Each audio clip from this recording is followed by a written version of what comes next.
Earnings season 2020. This is the Seville Reports Weekly Review, where we take a look at a few of the headlines that moved the markets during the week. On Monday, the markets kept climbing. The Dow closed up 83 points, the S&P closed up 22 points, and the Nasdaq closed up 95 points. During Monday's session, we got news from Bloomberg and CNBC that the US would remove China from the list of countries deemed currency manipulators. The news served as more proof that an actual signing of a Phase 1 trade deal would happen. There was also news that Visa purchased FinTech company Plaid for $5.3 billion. Plaid's technology connects payment, investing, and budgeting apps for its users.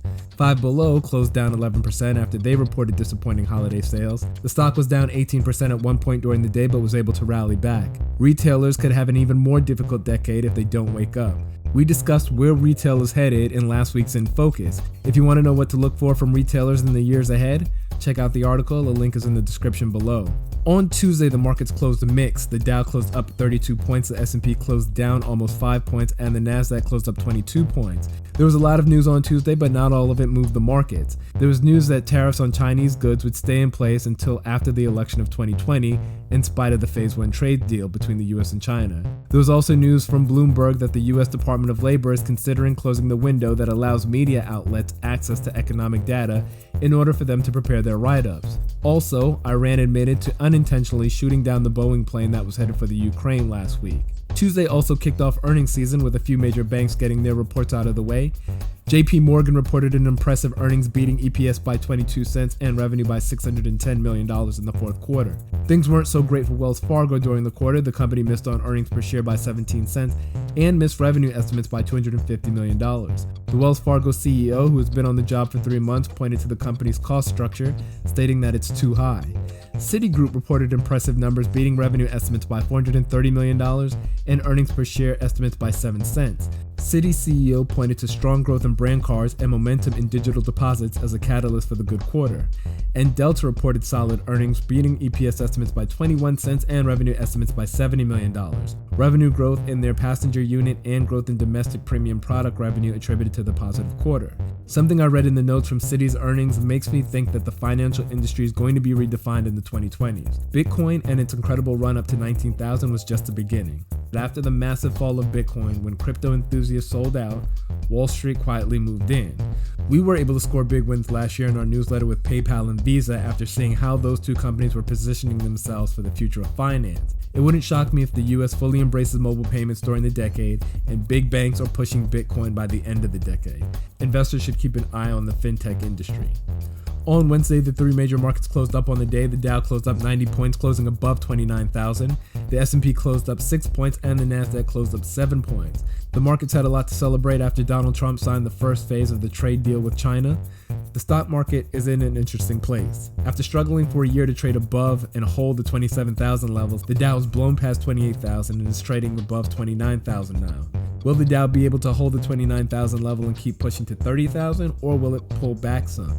In other news, XPO Logistics jumped 15% in after-hours trading after the company said it would sell off one or more of its business units.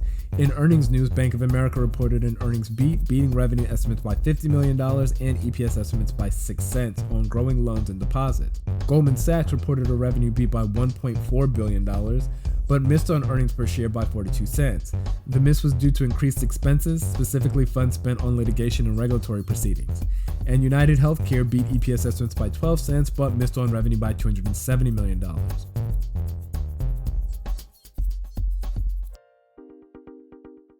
On Thursday, the markets continued to rise on the back of good bank earnings. The Dow closed up 267 points, the S&P closed up 27 points, and the Nasdaq closed up 98 points. Thursday saw the Senate pass the renegotiated NAFTA agreement, which governs trade between the US, Mexico, and Canada. That added fuel to the markets. And the Gap announced that it would cancel its plans to spin Old Navy off as a separate company. The Gap stock jumped on that news. Morgan Stanley reported a record year for revenue and net income. The company reported earnings per share of $1.20, beating estimates by 18 cents, and revenue of $10.8 billion, beat revenue estimates by $1.14 billion. Taiwan Semiconductors reported an EPS beat by 1 penny, but the company missed on revenue by $170 million. The company gave a strong outlook based on 5G growth. Charles Schwab, with a quarter of zero commissions, missed EPS estimates by a penny, but revenue of $2.16 billion was in line with analyst estimates.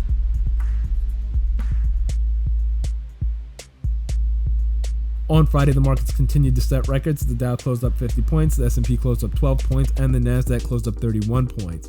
The bulls were in full force this week. The three major markets all closed higher on the week. In other news, Boeing just can't catch a break. There was a report of another technical issue in the 737 MAX. The company stated they are addressing the issue. The stock dropped 7 points on the news. Best Buy stock dropped in after-hours trading on news that the CEO is being investigated for an inappropriate relationship.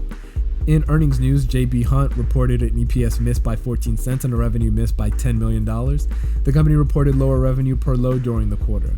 Kansas City Southern reported an EPS miss by 2 cents and a revenue miss by $1.49 million. A 1% fall in car loads contributed to the missed earnings, according to the company. In crypto news, a few weeks ago, we were wondering if Bitcoin would drop under the $7,000 level. Now it's pushed over $9,000 and continues to trade around the range. The digital coin has been on a tear since bouncing off that level of support on December 18th. Bitcoin was trading at $8,896 at the time of this recording. Ethereum was trading at $170.18. Litecoin was trading at $61.93, and Ripple was trading at 23 cents. Crude oil closed the week out at $58.67 per barrel, down slightly from last week, marking the second down week in a row after 3 straight weeks of gains of 2% or better.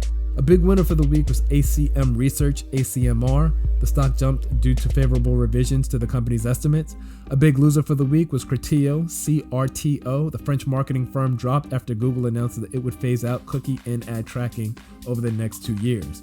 If you're ready to get serious about investing and creating wealth for yourself, check out our latest quarterly newsletter, The Silver Report. Serious investment ideas presented in a way that experienced and novice investors can understand. If you're ready to master the markets, check our newsletter out at SevilleReport.com. Also, a link to our weekend article in focus in the description below, and any headlines you want to read more about, the link to the full stories are also in the description below. Thanks again for checking out this week's Silver Report Market Review. The channel is dedicated to anyone who wants to start investing but doesn't know how or where to start. If you have any questions, ask in the comment section, like and subscribe, and may your next investment be your best investment. See you next week.